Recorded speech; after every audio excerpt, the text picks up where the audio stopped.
right. Good morning, Tucson. Good morning, everybody that is here in our county and our city. We are back. We are back. Fresh Start is back on 106 The Groove at 7:30 today, and we are thankful for all of our partners, all of our supporters for tuning in with us on this morning.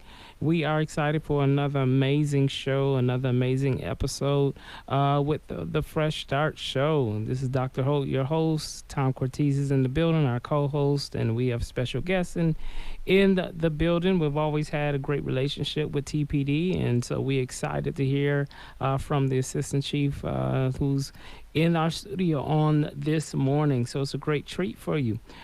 So we want you to get ready. You always hear me say all the time, get your mocha latte, get your hot cocoa. Even if you want to be bougie and have black tea and green tea and all of those different things, get your cornflakes, your Raisin Bran, Apple Jacks, Fruit Loops, you name it. Let's go. And if you're lactose intolerant, get the one without the lactose in the milk, so you'll be all right this morning. We're excited for another great episode on this morning. So tune in. We have this coming next weekend. We're having a great event, Fresh Start Empowerment Clinic on the 17th on a Saturday morning, just half your day, where we are partnering with our partners, with our city courts and our justice courts. We're having warrant day. If you have a pending warrant, we want you to come down to the Goodwill at 1940 East Silver Lake, Tucson, Arizona, 85713 at the Goodwill. We will be there starting to see our community at 9 a.m. Don't show up at 9 a.m. Please don't do that. There's going to be a line. We need you to register, so get there early. So we say get there around 8:30. Start lining up, start registering, doing what you need to do, so we can help you get in front of our judges, get in front of our courts to help you. So we're handling misdemeanor court issues only. We will not be doing felonies. The Superior Court will not be there. They will be with us on October 18th at the Fresh Start Expo, the big event at the TCC. So, but if you got pending warrants and issues with misdemeanor courts, with our city courts, our justice courts, we want you to come down so we can help you. Those court fees and fines, those unpaid tickets, probably have some failure to appears, have pending warrants anyway. So come on down there so we can help you out to resolve those things. So again, that's May 17th. So you got pretty much a week to get on down and get your family members, get your community members, get your church members, who else that you know that may have some justice impacted issues with our misdemeanor courts, so we can help you out to get those things taken care of. So we don't want you looking over your back because you know you got some stuff you haven't taken care of. So let's go ahead and handle that, and let's help you out by coming on down. We'll be there from 9 a.m. to 1 p.m. at the Fresh Start Empowerment Clinic on May 17th. Again, 1940 East Silver Lake, Tucson, Arizona. So we don't want you to miss this great opportunity. A lot of times, every time I have an event, people say, man, I wish I would have known. I'm like, how? We've been talking about this for months. How did you miss it? But we get it. So, but yeah, just come on down. And we're going to be able to help you out. So, yes, come out early. And then we also, this morning, will meet us at Market on the Move. We always doing 10 pounds of produce for $10. Come on out and share with us at Zion City Church. What's the address? It's at Ajo and Mission, right on the corner. Zion City Church. 60 pounds of produce for $10. Can't beat it. Let me tell you, I bought 60 pounds of food, and I can't eat it all. I have to give it away or it will spoil. That's just how much food you get. How many know inflation is certainly real? Eggs is crazy. You can go to Safeway and only have 4 items, and you are at $115 just in your bag. That's the real deal right now. So go to McDonald's and just get a value meal. I remember, and I'm probably talking about my age, but I remember I can go to McDonald's and get a Big Mac, fry, and a drink for $3 and maybe 50 cents. Wow, you're taxes. That old? I'm that old, right? And then that's when my teenage man, years. I remember we got them 2 for $1. Man, yeah, you You must have the AARP card. I do. Claiming your senior citizens rate at the movies. But have you just got a value meal lately at McDonald's? No. Yeah, it's a regular. We're talking about regular, $15 and some change. Like, wow. And that's just me. Wow. Now try having your whole family. Yeah. Easy just how expensive food is today. But yeah, you want most definitely fresh produce, which is good for our community anyway, because we eat too much fast foods, processed foods. We don't really get enough fruits and vegetables. So maybe I'm talking as the doctor side, looking out for your health and your wellness. But you're just better when you're eating better. So come on out. You can't miss it. We're going to be there for a few hours. It's getting hot, so we're not out there all day. So did we go to 7 to 9 now because of the sun? Yeah. Okay, so we're shifted from 7 a.m. to 9 a.m. because of the sun is peeking out. So 9 a.m., we're putting all that stuff back on the truck, and we're rolling out. So we want you to get there early as well, so you can take advantage on coming out and being with us on this morning. So we're excited. We're going to turn it back over to Tom. We have a special guest in the building. Amen. And we got a great relationship with the Tucson Police Department, and Chief Kazmaier has been on the show a couple times before. We have Assistant Chief Stacy Shaner on the show today. She is the head of overseeing the largest of 5 bureaus, the Patrol Service Bureau. But we had Stacy on the show prior to the event of next week to talk about, how Fresh Start is able to help TPD and how we are able to do anything toward helping TPD do their jobs.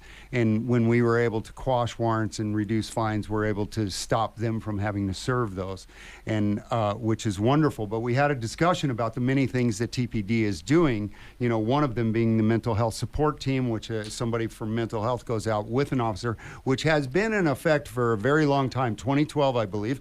And people don't know about it, and people are saying that doesn't happen. It does happen, and we just heard about it, and we're going to hear a little bit more about it. But the first question that I had for AC Shaner is, our audience is made up of ex-cons. Our audience is made up of the incarcerated. Did they listen to it in prison? A great deal of our audience is the parents and grandparents of those who have been incarcerated or are still incarcerated. We are at some point going to have some type of interaction with Tucson Police Department upon our release. How can we better receive that interaction? Because that in and of itself is a trigger for most of us from our pasts to have an interaction with police. And how can we best have that? And how can you explain to us where TPD stands on that, so that we can fix it in our mind that people aren't out to get us? That's an excellent question. Before I get into that, I'd just like to say to both of you, thank you for having us today. I know that Chief Kazmaier wished he could have been here, but I'm honored to be here to speak and to support the efforts that you guys are engaging with in the community. That's a great question. And really where I think it starts with is opportunities like this. It's opportunities to collaborate and work together, and individuals that are either currently incarcerated or have exited incarceration and re-entered back into the community. One of the biggest things that both officers need to engage in and members that have re-entered into the community is patience and grace with each other. As we were talking earlier, understanding that under the uniform that we wear, under the history that we have, we're all human beings, and we really need to recognize that before we engage with others. Having that patience, having that grace, treating people with respect, having communications as productive as possible is very beneficial. But also understanding that there's fear. There's fear on both sides, and the more that we have the opportunity to have these conversations and engage and really share a lot of the success stories, really is what becomes fulfilling and helps us to, understand that we need to do the right thing for the betterment of society. Man, that's super special. For me, bro, we've talked about it before, that I have gotten in environments where I have been around police where I just get nervous. And it doesn't happen every time. It doesn't happen with but I know it's a trigger, and I know it's getting me back to a place that, I don't want to be, but for us to learn and to know that you're just not out to get us. We don't want to violate everybody that's out here on parole. We don't want to send everybody back that's gotten out. We actually want people to move forward. And Tucson Police Department actually wants that also. And for my brothers and sisters that are locked up in the penitentiaries that aren't believing this right now, I have worked with them for the last 9 years. And from the bottom of my heart, they have tried to help me move forward in everything that I have done. And I would like for everybody to give them a chance, because I'm asking them to give all of us a chance. And when we start to do that, we're going to be able to move forward in a way that people can have flourishing futures on both sides. I appreciate that, and I agree wholeheartedly. And I will also say we're not perfect. Absolutely. As a police department, as a profession, we aren't perfect. But what I can guarantee you is that the Tucson Police Department is striving to be better. And a lot of that comes from understanding the community more holistically, and really looking at problems from different lenses. And that's where these types of partnerships come in and really help. You mentioned the mental health support team earlier, and you were surprised to hear that that program was in development back in 2012 and really went live in 2013. And that started from leaders that saw that there was a better way to respond. Arizona revised statutes, the state law requires that police officers serve court order revocations and involuntary petitions. And there's a better way to do that. And so rather than having, just general patrol officers responsible for that every day, we knew we could do better by creating a team of dedicated professionals that partnered every day with mental health, behavioral health, housing, addiction services, and really built those partnerships so that we could come together and serve better, have that patience, have that understanding, and really recognize what we're trying to accomplish in serving the orders, in working with individuals, because ultimately we want to help individuals get into the treatment that they need, get into the services that they need, break down those barriers, like you mentioned before with warrants. I love the empowerment clinic that you're putting on. I love that. I looked it up online. I think that's an amazing opportunity for the community to come in and take care of some of those barriers that can really prevent success with those community services that are trying to help them. And with your permission, I'd love to be able to put that out to my patrol division. So if they're having communication on the street, that they can share that. Okay. Yeah. Absolutely. Try to get more people interested in that. I think that's amazing. The more that we are impacting recidivism and shifting mindsets for people even wanting to go back to county jail or go back to state or federal penitentiary is, the big, I think, comprehensive public safety. First thing I think people think of public safety is we got to have troops on the ground. Obviously we do. We got to have safe streets. But that big comprehensive lens is also like, okay, when people are being released back into population, do we have systems in place so that they don't go back to those same mindsets and those same activities that got them, incarcerated in the first place? And I think I know Alana, Laura Conover, because she's a big partner with our work, and she's say this is a matter of public safety. Like really going back on the back end, helping people to not go back. So yeah, most definitely you have my permission to get the word out. And Chief Kazmar most definitely is a big partner, and he's a good friend of mine as well. And he's a smart guy. Yeah, obviously. I mean, he's on the ball. He's multifaceted. Yeah, he is really a smart guy, and I think he is the perfect person for that position. Yeah, he gets it for sure. Yeah, he gets it. Yeah, and very social, very community driven, comprehensive in his mindset as being a visionary leader for public safety, things like that. What I want to ask you in regards to where we are. Being an assistant chief, being, command leader, where is TPD in regards to, or the importance of public safety now as far as community policing and things like that? That's a main driver of our mission. We, for a very long time, have been leaders in developing alternative response programs, developing additional tools for our officers' tool belts, right? Because we understand that as a function of the criminal justice system, as a piece of that system, that's just one tool we have on our tool belt. So the more tools that we can give our officers, the better outcomes we can have on the street. And we do that in a variety of ways. Some of it is through our peer response programs where we have peers with lived experience. We have peers that have felony backgrounds, that have addiction in their backgrounds, they're in recovery themselves, they have mental health, and they're embedded in our units so that as we go out and try to engage with the community, it helps to build that trust. Other things that we're doing is through technology. When somebody calls into 911, it used to be that if somebody called in and there was somebody that was in crisis, we'd send a police officer. Now the 911 or the Public Safety Communications Department has crisis professionals embedded within their department. Approximately 1,000 calls for service each month go directly to the crisis system for crisis mobile teams. And only about 3% of those have to come back because they learned that, maybe there's an escalated violence or safety concern. And that's huge. That's 1,000 calls that aren't on the board that my officers have to respond to. Technology, such as, cameras and analysis and social network analysis, and really understanding what are some of the underlying factors that are driving crime in Tucson. Those are all tools that Chief Kazmar has been in support of and helped bring to the police department. Nice. And I think one of the really effective tools has been the P&I, right? Place network investigations. And now we were talking earlier, and you've expanded that to another neighborhood because it was previously 3 neighborhoods and now it's 4. Yeah, absolutely. I'm happy to speak on that briefly. So Place Networks Investigations is an evidence-based strategy that was developed by the University of Cincinnati and had been implemented in multiple cities.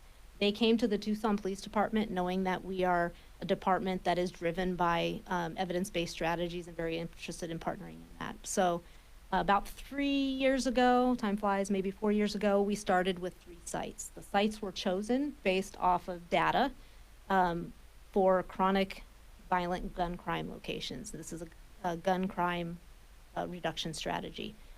Last year, we started our 4th site. As some of the other sites have moved into kind of a maintenance mode because we've had up to 70% reduction in gun violence in those areas. And that is far from just a police response. The police department obviously plays a role in that, but we partner with other city departments. We partner with the local residents in the area, businesses, community-based providers, to really look at what's driving crime, and oftentimes involves poverty. What's driving the crime in that area and ingesting it with the resources to make improvements. And we have seen an improvement in our crime stats. Like I said, 70% reduction in gun violence in some of those areas. And we're looking to expand. I remember, when I was a kid, and climate has most definitely changed. Kids used to really want to be big on either being a first responder, firefighter, medic, or police officer. Why should someone want to work with TPD? Are you hiring, number one? What are you looking for? Someone that may say, hey, I think I got the physical fitness and the fortitude and IQ to be able to do this and get through the academy. What would you say? First of all, I appreciate that opportunity. We are absolutely hiring. We are hiring all the time.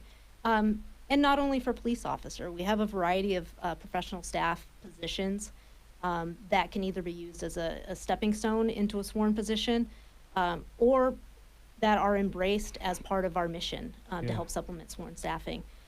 What I would say is I know that on the radio people can't hear me and maybe can't tell on the YouTube show when it shows.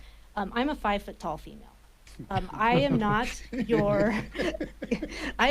your standard police recruit. No one would look at me and say, you should be a police officer. Exactly.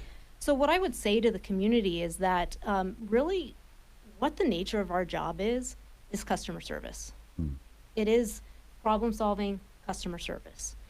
That is a lot of what we do. We do a lot of social work type of activities. We do a lot of education type of activities. And so I know what our department is trying to do is expand beyond the traditional recruitment and marketing strategies to really expand the type of individual that we're attracting to the police department. Because there are so many different types of backgrounds that would benefit public safety and law enforcement. Almost definitely. And we just need to figure out how to get that message out and connect with them and to say, have you ever considered a career in law enforcement? And here are a variety of pathways that you can accomplish that. Nice. So And it's still a very dangerous job. Yes, it And is. as we know from the news, and our prayers are with the officer who is in the hospital. Is he Thank you. still in the hospital? Thank Our you. prayers are with that officer. Our prayers are also with the individual who did this, because obviously he's had some stuff go wrong in his life, and he needs some serious resources too. Yeah.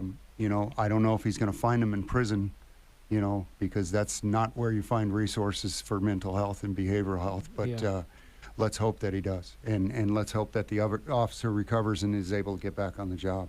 I appreciate that very much, and I do agree with you. You know, these are opportunities where we can say, you know, what can we do differently? How can we intervene earlier? Mm. How do we prevent these types of circumstances from happening? Because they do cause trauma within the community, right? Yeah. Both within the law enforcement community, but within the individual's family and the community at large. And so how do we better identify? How do we better serve?